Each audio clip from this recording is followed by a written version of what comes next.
Hello guys. Okay, so here we have our biology paper from May-June year 2025, paper 4-2. Alright, so we will go through this paper, we'll discuss it and see it through. Okay, alright, so let's start from question number 1. It says here, number 1A, figure 1.1 shows part of the human gas exchange system, and we have the diagram which is representing the part of the human gas exchange system with parts labeled A to C. Alright, then the first part says identify structures A, B, and C shown in figure 1.1. Alright, so we have to identify this part here which is labeled A. Okay, so the part A is usually representing the trachea. Alright, so we'll write here trachea. Alright, then we go to the second part. The second part is labeled B. Alright, so the trachea usually branches into a bronchus. Alright, now because you're only looking at this part, we'll say B is a bronchus. And then we have the part labeled C. Now the part labeled C is kind of branching from the bronchus, and this part here is going to be a bronchial. Alright, so right here bronchial. Okay, state the function of the cartilage shown in figure 1.1. Alright, so first of all we need to know where the cartilage is. The cartilage is this ring-like shape that we see along the trachea and the bronchus. Alright, so the function is to prevent collapse of the airways. Alright, so we'll say its function is to prevent collapse of the airways. Yeah, so this is the function of the cartilage. Then the next part tells us to explain how inspiration occurs. So when we speak of inspiration, we are talking of the whole process of breathing in. Alright, so how does the process of breathing in occur? Okay, so the first thing that occurs is that the external intercostal muscles contract. Alright, the external intercostal muscles contract while the internal intercostal muscles relax. Alright, so the first thing we'll say here, external intercostal muscles contract. Alright, while internal intercostal muscles relax. Okay, internal intercostal muscles relax. Alright, so when the external intercostal muscles contract, what is happening? The rib cage moves outward and upwards. That's the next thing. So the rib cage moves outwards and upwards. Okay, it moves outwards and upwards, but also at the same time the muscle known as the diaphragm flattens. Okay, so another thing that is taking place over here is that diaphragm flattens. Right, that is the next thing. After the diaphragm flattens, the next thing is that there's increase of what? Of volume in the thorax. All right, yeah, so there's increase of volume in the thorax. Increase of volume in the thorax. Apart from increase of volume in the thorax, all right, so there's an increase of volume in the thorax. Apart from increase in volume, the pressure decreases. All right, so when volume increases, pressure decreases. So here we'll also note that pressure decreases within the lungs or within the thorax. And after all these things have taken place, we say that air is drawn into the lungs. Okay, so air is drawn into the lungs, which we will say that is breathing in. Air is drawn into lungs.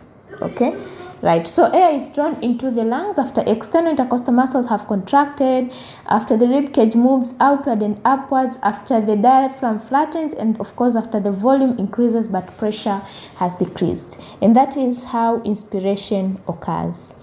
The next question here states that cystic fibrosis is a condition that affects the lungs. People with cystic fibrosis have mucus in the airways of the lungs that is thicker and thicker than usual. Two types of cells that line the airways protect the body against pathogens and particles. State the names of these two types of cells, and describe how they protect the body. Okay, so two types of cells that we can find in the airways. All right, so one of the cells that we can find in the airways is the goblet cells. All right. Yeah, so the goblet cells, what do? These ones here, we say that they secrete mucus to trap pathogens. All right, so they secrete mucus to trap pathogens or dust or any other particles that are breathed in with what? With air. All right, so this is how they do their role of protecting the what? The airways. Apart from goblet cells, what do we have? We have the ciliated cells. All right, the ciliated cells, these also protect the airways. How do they protect the airways? They enable movement of mucus up the throat. All right, so these ones here, we say that they move mucus. All right, they move mucus away from the air pathways into the what? Throat. This mucus which is having pathogens and unwanted stuff. That is how they also protect the airways. Okay, the next question says here, suggest how having thicker and thicker mucus in airways affects the ability of a person to do exercises. All right, so if someone has thicker mucus and very thicker mucus, it means first of all, this mucus is like lining on the airway path. All right, now if that is the case, we say that what does it do? It increases diffusion distance. All right, why is it increasing diffusion distance? Because it makes the lining thicker. All right, yeah, so the first thing we'll do that it will happen is that we'll say that increases diffusion distance for what? For the gases. And of course, if someone is doing exercises, that is going to take a while because they need a lot of what? Energy. Okay, increases diffusion distance, but also we can say that it narrows the airway. All right, so all the pathway for air. So we'll say here narrows the air path. All right, as it's narrowing the air path, it means less amount of air will pass through. For what? For diffusion. Narrows the path, less amount of air to pass through as a result. Less rate of respiration is taking place and less energy will be produced. Less rate of respiration occurs and less amount of energy needed for exercises is obtained. All right, so this person will not have enough energy for what? For exercises, because now the pathway has now become narrow, and of course the diffusion distance is also has increased. All right, then the next part says cystic fibrosis is an inherited condition in humans caused by recessive allele of a gene. There are two types of for this gene. The allele for no cystic fibrosis is represented by letter F, capital F. The allele for cystic fibrosis is represented by letter F, which is small f or lowercase. The two heterozygous parents wanted to have a child. Complete the genetic diagram to predict the probability of these parents having a child with cystic fibrosis. Alright, so the parents are heterozygous. So phenotypically, they will always appear normal. But when we come to the genotypes, the gene will now indicate that these people have an allele for what? For fibrosis. So how are we going to represent it? We will represent it like this. This is allele for what? Heterozygous allele. Now, how will the gametes appear? The gametes will definitely be as such. Okay. Then we need to show the offspring phenotypes and genotypes. All right. So we can do our rough Punnett square over here to see how the offspring phenotype and genotype will look like. Okay. Okay, so this course here will give us a normal child. This one will be heterozygous. This one here also be heterozygous, but this one here will be a child with what? With cystic fibrosis. All right, so the offspring genotypes will actually have a normal one. This one here is not cystic fibrosis. This one here will be recessive. This one will also be recessive, but this one here will have cystic fibrosis. All right. Now, if we are to indicate the genotypes, will be that this one here will have no cystic fibrosis. All right. Same to this one here. This will be a child who has no cystic fibrosis.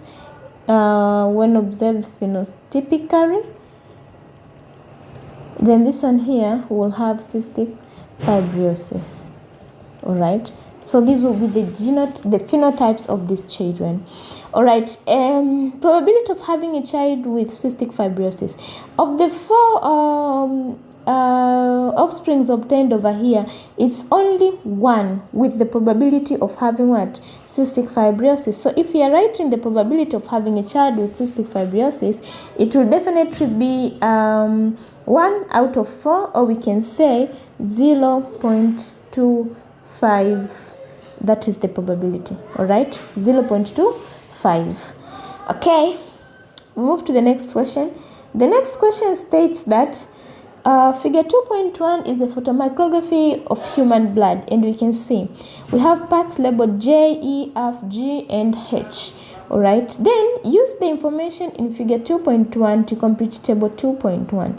All right, so we have a table here with a component of blood. We need to identify the letter which represents that particular component of blood and the function. Now let's start with red blood cells. A letter that represents red blood cells, and we know that red blood cells are biconcave. All right, so we have to look for something that is a bit biconcave. Okay, F, you can see here F is a bit biconcave, so we'll use F to represent red blood cells. What is their role? Their role is to transport oxygen. So we'll say here their role is to transport what? Oxygen. And then we go for production of antibodies. All right, antibodies are usually produced by lymphocytes. Lymphocytes have a big nucleus. And of course, G represents lymphocytes very well. So say here G, and what is the name? Lymphocyte. Okay. Then the next is H. What is H? Okay, H, this part here is representing plasma. Because we know in blood we have plasma, and plasma has no shape, all right? So plasma. What does plasma do? We can say this one here, it transports nutrients, oxygen, waste. It's a solvent, all right? So you can say here, it transports nutrients, oxygen, and waste, among many things. Okay, then we have phagocytes. Now phagocytes, these ones here, or phagocytosis, these ones here will be done by phagocyte, and the phagocyte has a lobe-like nucleus, this one here, which is labeled E. All right, so we'll state here E, and the name is phagocytes. And then we have platelet. Platelet is labeled J. All right. Now, what is the function of platelet? This one here, its function is to allow blood clotting. All right. Yeah. So its function is blood clotting, so as to prevent blood loss. All right. So we say here it allow blood clotting to prevent blood loss. Yeah. So these are the functions of what? These components of blood. Okay, we go further. Some diseases are transmissible. State the name of a pathogen that is transmitted by direct contact with blood. All right, one of the pathogens that is transmitted with direct contact of blood is HIV. HIV, human immunodeficiency virus. Indirect, it means they don't come, an individual doesn't come into direct contact with somebody's body fluid, for example. All right, so how are they going to be transmitted indirectly? One is through air. All right, air is a way in which an infection can be transmitted indirectly. All right, but then again, it can be indirect transmission can occur through coming into contact with contaminated surfaces, all right, or objects. All right, so you can say contaminated surfaces. Okay, touching a surface that has certain pathogens can result into getting infections. Okay, the next question says, describe the role of antibodies in defense of, against pathogens. How do antibodies defend against pathogens? So we know that antibodies, first of all, they are specific to a particular kind of infection. All right, so because they are specific, it means they have something known as antigen binding sites. All right, so the antigen binding site is usually complementary to the pathogen. Okay, so we say that the antibodies have antigen binding site complementary to the pathogen, whereas they bind to the pathogen and make it immobile, for example, or they clamp them together so that they do not move. All right, so say here they have complementary binding sites that they attack to the pathogen with and make them immobile,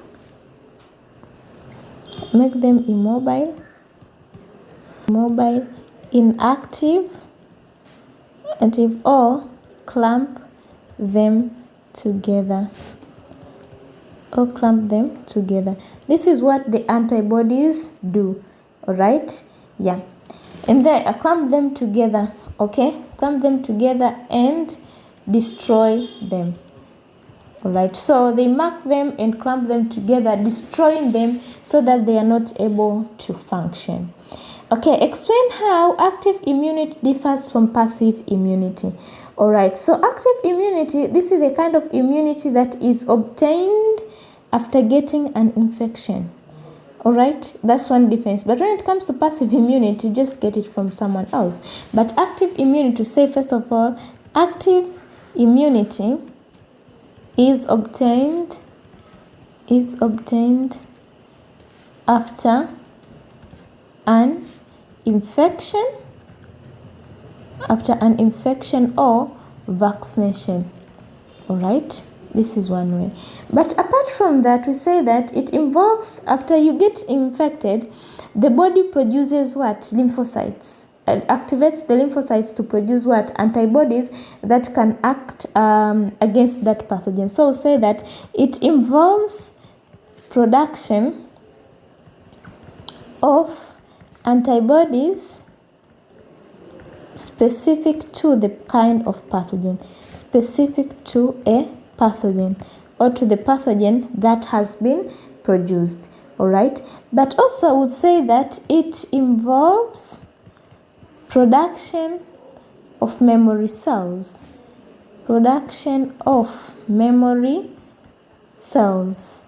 and also making it a long-term immunity. All right, it is a long-term immunity. Okay, yeah, so this is how active immunity is different from passive. Obtained after infections, and after you get it, the body produces antibodies. The antibodies produce memory cells, and of course, it will be a long-term immunity. Okay, we go to question number 3. It says here, scientists develop genetically modified GM maize. Figure 3.1 shows a mass of GM maize grown in one country from 2000 to 2015. Calculate the percentage increase in mass of GM maize between 2000 and 2015. Give your answer to two significant figures. 2000 to 2015. All right, so let's see what was in 2000. In 2000, we are here. Okay, so let's see. Before that, it was 300. All right, this is 300. 310, 300, so it's approximately 325. But what about the reading in the year 2000? 2000 is here. All right, if this is 50, yes, it is 50, 50, 60, 70, 80, 90. So in the year 2000, it was 80. So how are we going to get the difference? We'll take the new reading of 2015, which we have found to be 325, and then we subtract to the new reading, the reading of the year 2000, which was 80. We divide to the first reading of the year 2000, which was 80, and what we get here we multiply to 100. Now let me work it out. Okay, so you get 30625 times 100. All right, and multiply this one and get 306.25. Okay, give your answer to two significant figure. All right, so if I'm to give my answer to two significant figure, this one here approximately be equal to 6 approximately to here 1 and then 6 0. All right, yeah, so approximately it will be 310. Okay, into significant figure. Okay, to develop GM maize, a gene for producing a natural insecticide was taken from a bacterium and transferred into maize plant cells. Genes are found at specific locations on a biological molecule. State the name of this biological molecule. Oh, okay, so the specific position where we find our genes in a biological molecule is usually known as a DNA. All right, so say here DNA. Roman 2 says scientists who develop GM crop plants breed them for many generations before allowing farmers to grow the crop plants.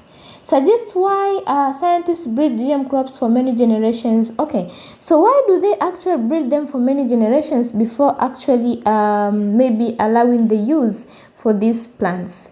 Okay, first of all is to check if they will have any unexpected harm. All right, to check if they'll have any harm to what? To the final consumers, let's say people. Okay, yeah, so the first thing we'll say that to check that they do not cause any harm. They do not cause any harm. So they have to breed them for very any kind of harm. That's one thing. Another thing is that to ensure that they express correct genes. All right, to check if they produce they inherit the genes, to check if they produce intended yield. All right, yeah, to check if they can grow on different environments. All those are there. So to check if they can grow,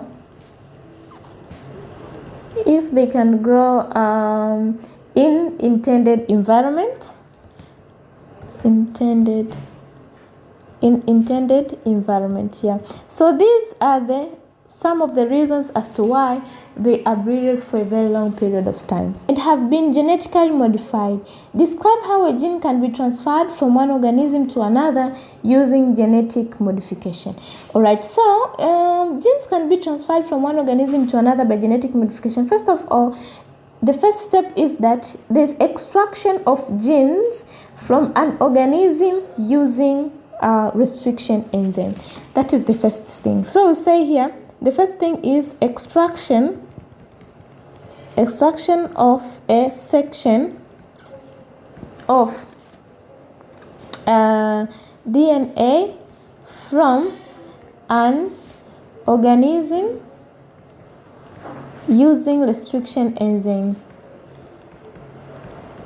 Okay, using restriction enzymes, that is the first thing. But the second thing is that restriction enzymes also will be used to cut part of bacterial plasmid.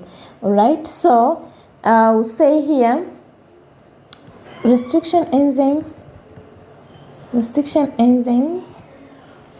are used to cut part of bacterial plasmid. The enzyme causes extraction of DNA with sticky ends. So this sticky ends allows to bind the two extracted molecule enzyme or DNAs together. All right. Yeah. So then after there, I will say that section of organism DNA extracted is inserted into the plasmid. Then DNA ligase is used to seal or to join the two DNAs. All right. Then after DNAs to form a new kind of DNA, which is known as recombinant DNA, to form recombinant DNA. All right.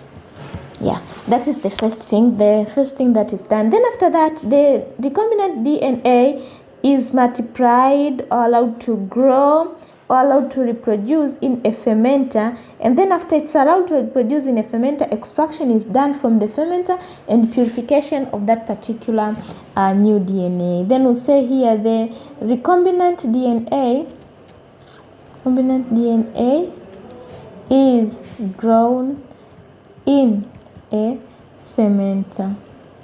All right, it's grown in a fermenter. It's grown in a fermenter after it is inserted back into a bacteria. Right, so the recombinant DNA is then inserted to a bacteria, and then the bacteria is inserted into the fermenter so that it is allowed to do what? To grow. All right, or to reproduce. As it is reproducing, forming new copies, but the new copies will have in them the recombinant DNA or the new DNA which was needed to be made. Okay, then we go to part C. Part C says some people are worried that GM crops could pollinate wild plants.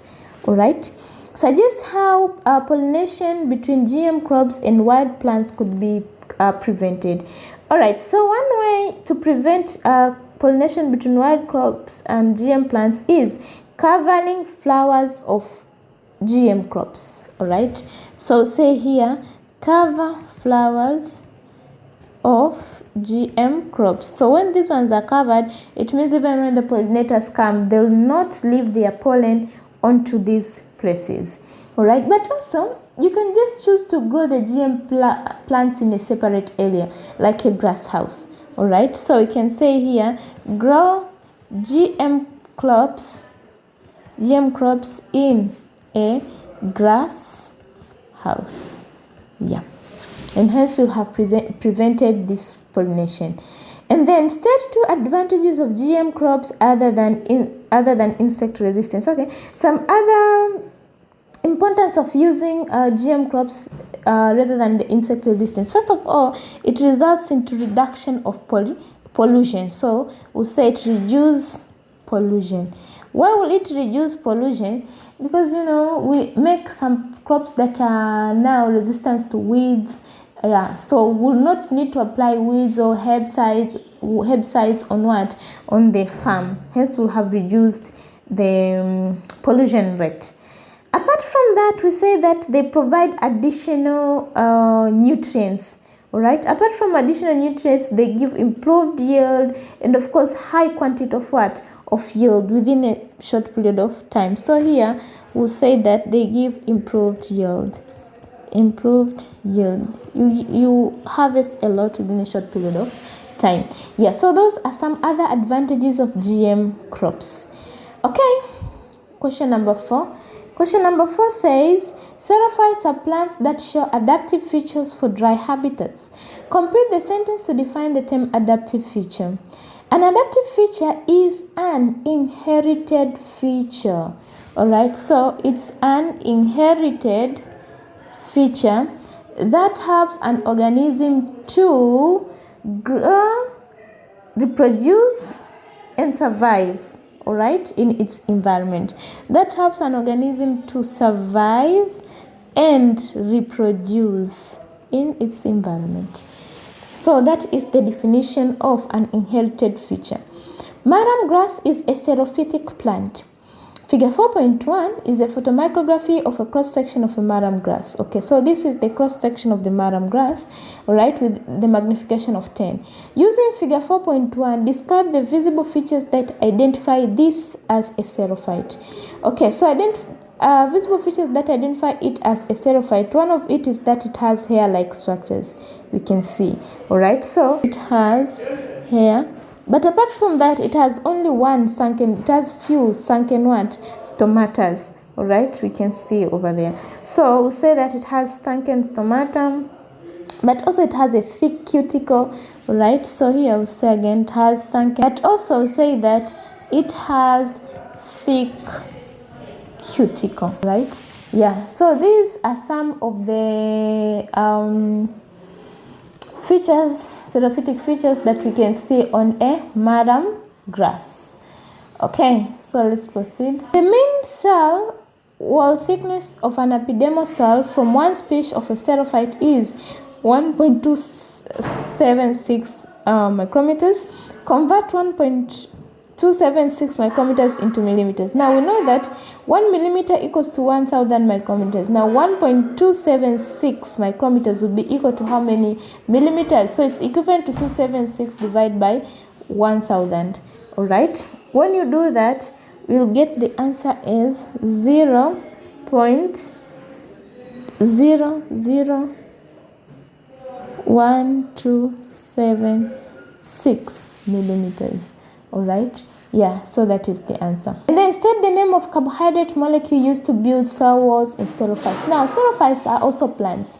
So the carbohydrate molecule that can build the cell wall of a xerophyte is definitely going to be a cellulose. Suggest one way the stem of a xerophyte is adapted for dry habitats. All right, so this cell wall is actually very thick. Okay, it is swollen and thick. Right, so say that it is thick. Why? So that it can keep on maintaining the water.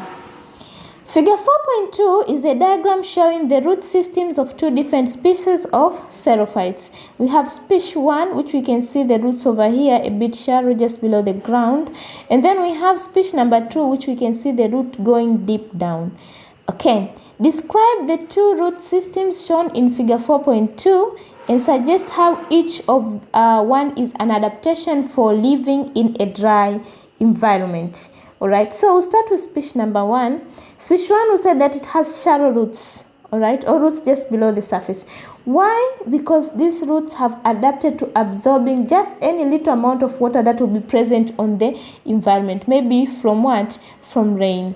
All right, so we'll say here species 1 has shallow roots to absorb water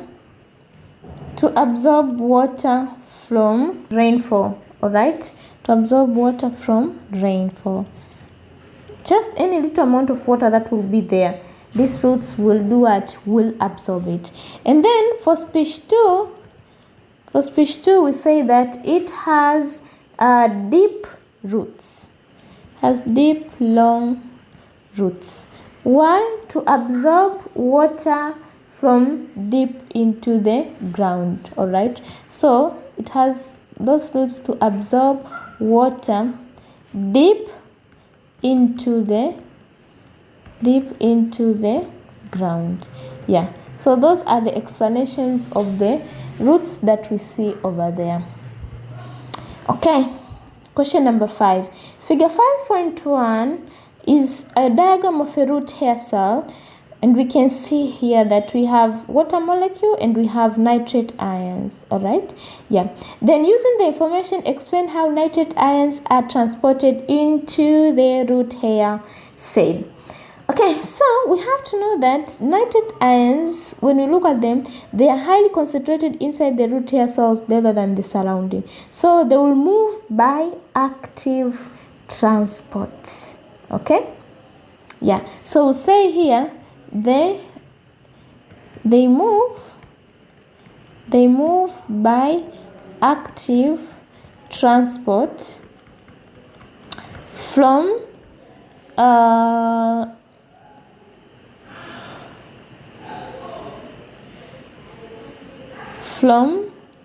a region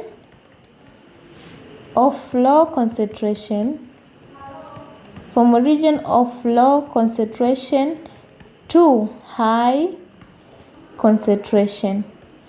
All right, which is definitely from the soil into the roots. Okay, yeah, from the which is soil to root. All right, but apart from that, we say they pass through or across the cell wall and then into the cell membrane. All right, yeah, so say that they pass through the cell membrane. Okay, they cross through the cell membrane using, of course, active transport sometimes is aided by protein carriers. So they cross through the cell membrane using protein carriers. Okay, yeah, so this is how nitrate ions are transported into the root hair cell. All right, so we move to the next part of the question. Okay, state 2 ways that nitrogen fixation occurs. So nitrogen fixation occurs either by nitrogen fixing bacteria or by lightning. Okay, so first of all, we'll say it occurs by nitrogen fixing bacteria. Okay, that's one way. Apart from nitrogen fixing bacteria, they move by lightning. Okay, yeah, so these are the ways in which nitrogen fixation occurs. State the name of the processes that move root hair cells. The name of the process that moves water molecules into the root hair cells is known as osmosis. So we'll write here osmosis. All right, okay, describe the difference and similarities between structure of a plant root hair cell and bacterial cells. All right, so we'll start listing the similarities. Okay, similarities between root hair cell and bacterial cell. So one of the similarities is that they all have cell wall. They have cell wall. Yeah, so that is one of the similarities that they have. Apart from having cell wall, they have cell membrane. So they have cell wall, but also they have cell membrane. That's another similarity between the two. But then again, they have cytoplasm. They all have cytoplasm. All right, yeah. Apart from having cytoplasm and cell membrane and whatever, we also have differences between the two. All right, one of the differences is that their cell wall is made of different substances. All right, their cell walls are made of different substances. Okay, though they all have cell walls, then they don't have cell walls made of the same component. Apart from that, another difference is that root hair cell has nucleus, but bacterial cell has no what? Has nucleus. So here we'll say root hair cell has nucleus. Yes, apart from root hair cell having nucleus, we'll say that root hair cell has vacuole. Root hair cell has vacuole. Alright, yeah, so those are the differences that can exist between root hair cell and bacterial cell. Okay, move to question number 6. It says that a scientist investigated the effect of changes in pH on the activity of two different protease enzymes. Each enzyme was placed in a hole in the center of a jelly layer in a petri dish. The jelly layer was made of protein. The investigation was carried out at a range of different pH values. After 60 minutes, the area of the jelly layer that had been broken down by enzyme L or enzyme M was recorded at each pH value tested. Figure 6.1 is a diagram of the apparatus, and we have the hole in the middle of the jelly layer filled with a solution of enzyme L or enzyme M. So we have the jelly layer, and then we have enzyme here at the center, and then in the petri dish. Okay, figure 6.2 shows the results of the investigation. We have the key here. This one here, this line over here indicates enzyme L, while this one here indicates enzyme M. Okay, so the first question says, using the investigation, describe the results in the investigation. Now we'll start talking, we'll look at the enzymes and talk about them. Alright, so we can see enzyme L, optimum reaction for enzyme L was at pH of 2. Alright, while at pH of 2, enzyme M was inactive. Alright, then again, optimal pH for enzyme M is pH of 10. While at that time enzyme L was already destroyed. Alright, so I'll start right here and say that enzyme L has maximum activity at pH 2, and then enzyme M has maximum activity at pH 10. Alright, but then again enzyme M works at a wider pH. Alright, so we'll say that enzyme, alright, that is for enzyme L. And then apart from that, M has no activity at a pH less than 3 because it is inactive. So state here, enzyme M has no activity at pH less than 3 as it is inactive. Alright, yeah, that's another thing we can see over there. And again, another difference is that enzyme L has higher activity. You see, its activity reaches until 160, while for M it's almost at 140. So we'll say here enzyme L has higher rate of activity. Alright, yeah, so those are some of the descriptions we can get from this investigation. And then explain the results for enzyme M at pH of 2. Okay, the result for enzyme M at pH of 2, let's look at pH of 2. At pH of 2, enzyme M is not working. Okay, so we'll say that enzyme M has no activity. Enzyme M has no activity at pH 2. Is it pH 2? Yes. Enzyme M has no activity at pH 2. Why? Because the active site is not active anymore.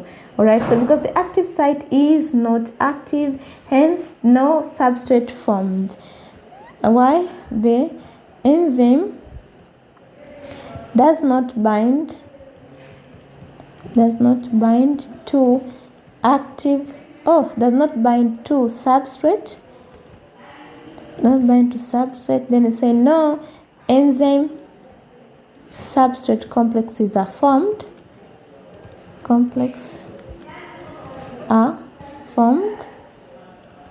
and no products are formed. products are formed as the enzyme is denatured. As the enzyme is denatured. The pH is so low, so it's denaturing this enzyme, hindering its activity. Okay, suggest the name of the enzyme L and states its location in the human digestive system. Alright, so when we look at enzyme L, we find that it is working at a very low pH or acidic condition. Alright, so if it's working at such a condition, it means this enzyme could be inside the stomach. Alright, now what is the name of an enzyme inside the stomach? One enzyme inside the stomach is pepsin. So we could say here enzyme pepsin. Alright, yeah, so that was the last question for this paper. Thank you.